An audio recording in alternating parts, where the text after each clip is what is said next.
Bon, en fait, je suis arrivé il y a 20 ans sur l'exploitation, j'ai repris après mon grand-père. Mes parents n'étaient pas du tout agriculteurs et moi je savais conduire un tracteur, point. Je savais pas labourer, je savais rien faire, en gros. J'avais fait un BTA protection des cultures, donc j'avais une approche un peu des produits phytosanitaires. Mais ne connaissant pas le b.a.-ba du métier, j'avoue pendant 10 ans, j'ai laissé ça de côté, quoi. Il fallait plus que j'apprenne La méthode classique déjà, ça à peut créer la travailler le méthode classique. sol, à Ouais. bénéficier de l'expérience des gens avec qui je travaillais, de leur matériel aussi, parce que quand je suis arrivé, le matériel était obsolète, donc à part le chisel que j'ai toujours d'ailleurs. Donc on se laisse un peu guider, et puis au bout de 10 ans, comme un peu dans tous les métiers, on se pose un peu. J'ai travaillé pendant 2 ans tout seul. Et puis en 2004, j'ai travaillé avec un agriculteur voisin et je lui louais son pulvérisateur. Donc des fois je traitais le lundi, lui le mardi. Alors des fois le lundi, moi j'avais des bonnes conditions, lui le mardi il n'avait pas de bonnes conditions. Donc à chaque fois ça retardait, ça retardait, ça retardait. Donc la décision a été prise en 2004, entre le mois d'août et le mois de décembre 2004, de travailler avec une seule personne sur le pulvé. C'est-à-dire quand j'étais disponible, je prenais le pulvé, je traitais chez lui, chez moi. Voilà. Un lot commun. Et lui inversement. Bon, quoi que lui, il faisait de la prestation de service, il n'était pas là 80% du temps, donc c'était un peu plus dur pour lui. Et j'ai un parcellaire morcelé, lui aussi. Donc en 2005 était proposée une formation sur la qualité de la pulvérisation. Et après cette formation, j'ai adapté la réduction du volume d'eau, c'est-à-dire on traitait à 150 litres. On est passé à 70 litres hectares. C'était une formation de qui? C'est la coopérative qui avait organisé ça, c'était Pascal Paqui. D'accord. Et la coopérative, c'est qui? Agora. D'accord. Agora. C'était la formation a eu lieu en mai 2005. Et donc on a reparlé des b.a.-ba de la pulvérisation.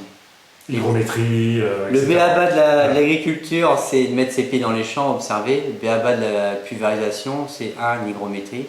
Alors que pendant des années, et quand on voit tous les gens qui travaillent, même actuellement autour de chez nous, on voit quand il n'y a pas de vent, tout le monde sort. Quand il n'y a pas de vent, c'est mieux, mais bon, l'hygrométrie, c'est vraiment le facteur clé. Et comme on avait un parcellaire morcelé, donc l'objectif c'était de traiter le maximum d'hectares en un temps minimum. Donc c'est pour ça de 150 on est passé à 70 litres hectares. La deuxième année on est passé à 50 litres hectares pour des raisons pratiques. Parce que 50 je trouvais que c'était plus facile à calculer que 70. Et puis comme on arrivait à traiter 25-30 hectares d'un seul coup, 50 litres hectares, ça faisait pas beaucoup d'eau. Et comme on a des terres un peu argileuses et des fois au printemps, c'est pas facile d'intervenir dans les champs. Là, en ayant des grosses roues et avec pas beaucoup de bouillie dans le pulvé, on arrivait à passer plus facilement dans les champs. D'accord. Et donc, quel type de pulvérisateur tu as? Là, en 2005, on avait racheté d'occasion un Evra. Un Météor? Non, qui était de 89. D'accord. Je l'ai vendu en 2007 quand j'ai racheté le Blanchard. Et en 2007, je traitais à 50 litres hectares, à 10 à l'heure. Ça marchait très bien. Après, j'ai changé d'outil parce que je voyais qu'au niveau des rampes, ça commençait à y avoir des fouettements. Ouais. Et puis des rampes en acier, c'était lourd. On avait changé avec des rampes en alu, mais bon. Et avec les systèmes de rinçage, on voyait des produits qui étaient un peu plus difficiles à rincer. Donc, on est passé au luxe, j'ai acheté un neuf. Et lui, comme il a quitté l'agriculture, moi j'ai repris une partie de son exploitation. Donc là, c'est moi qui gérais la pulvée à 100%. Donc j'ai acheté le matériel que j'avais estimé être le plus adapté à mon exploitation. D'accord. Donc après, j'ai poursuivi des formations. Ouais. Et c'est là que j'ai rencontré Vincent Franquet. Ça, c'était en quelle année? Ça, c'était en 2005. Donc on a commencé avec les b.a.-ba avec Pascal Paqui, puis après j'ai voulu pousser plus loin, parce qu'en arrivant à 50 litres, on est arrivé dans des buses, là c'est des petits jets XR 80015. 80 015.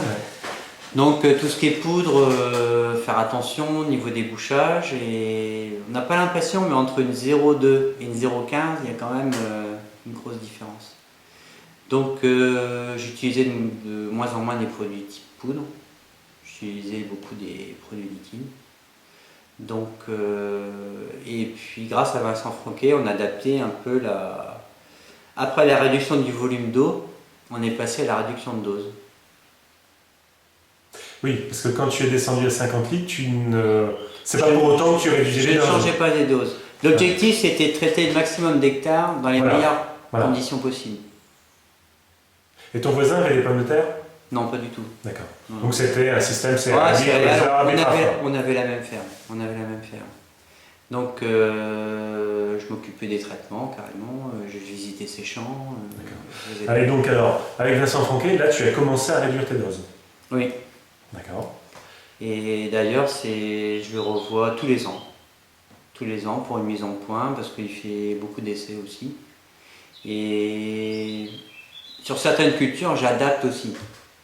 Parce que, comme j'ai dit, il faut être bien dans ce qu'on fait. Donc, il y a certaines situations où j'avais un peu peur, où je me sentais pas bien. Par exemple, des pots semi-prélevés sur sol sec. Bon, j'ai arrêté de faire des traitements à 50 litres, je suis repassé à 100 litres. Uniquement pour ça. Par exemple, pourquoi? Pour des pois? Pour ce qui concerne les févroles et les colza. Et puis en betterave aussi? En betterave, je suis repassé à 100 litres cette année. Quand tu fais un Goltix, tu fais un Goltix ici? Non, pas du tout. Je ne fais pas de post semi-prélevé. D'accord. Je fais du post uniquement. D'accord. Alors, on va revenir là sur le... d'accord, donc tu disais, colza, tu fais en prélevé, tu fais...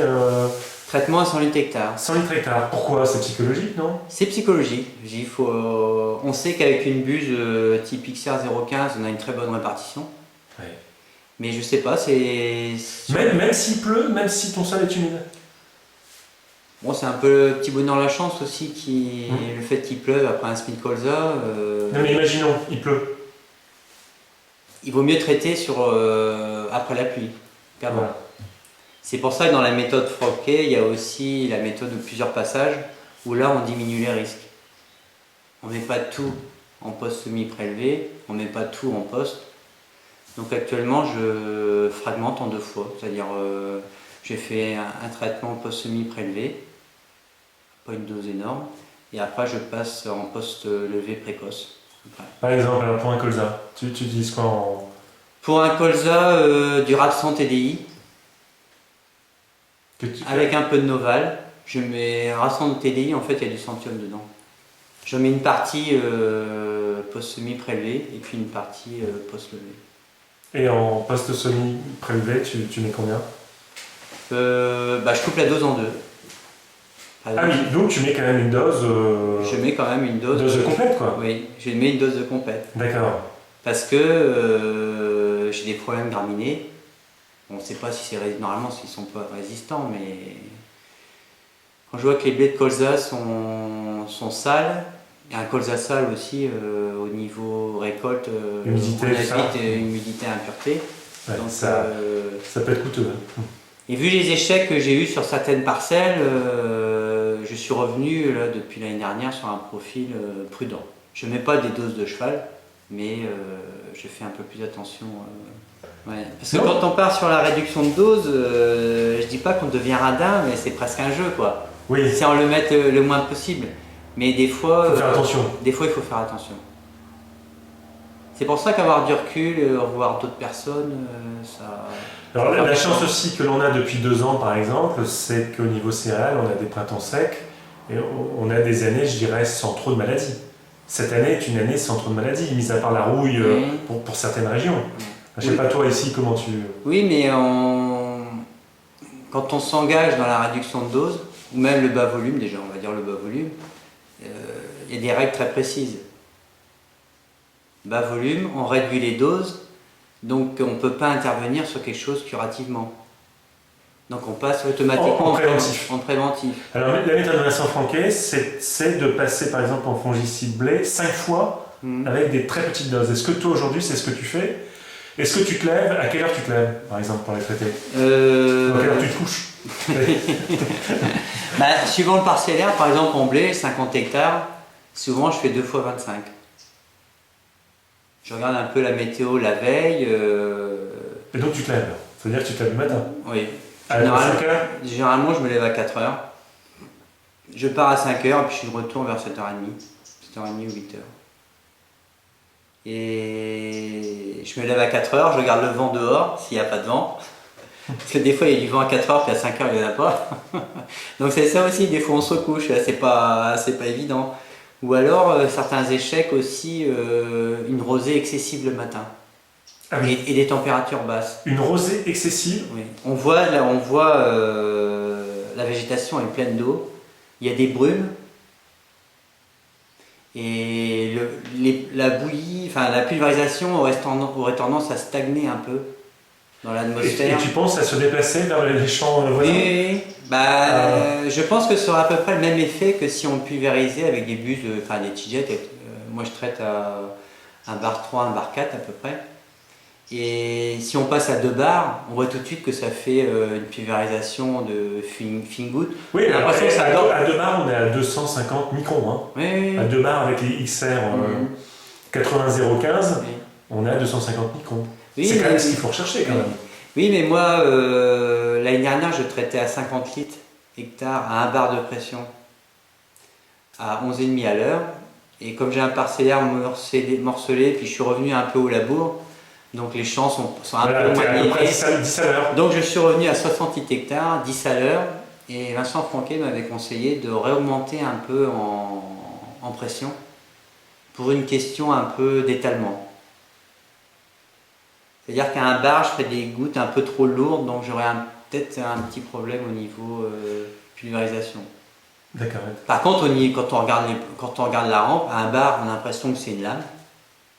Et dès qu'on monte en pression, si on monte à 1,5 par exemple, là on voit que ça commence à flotter un peu partout.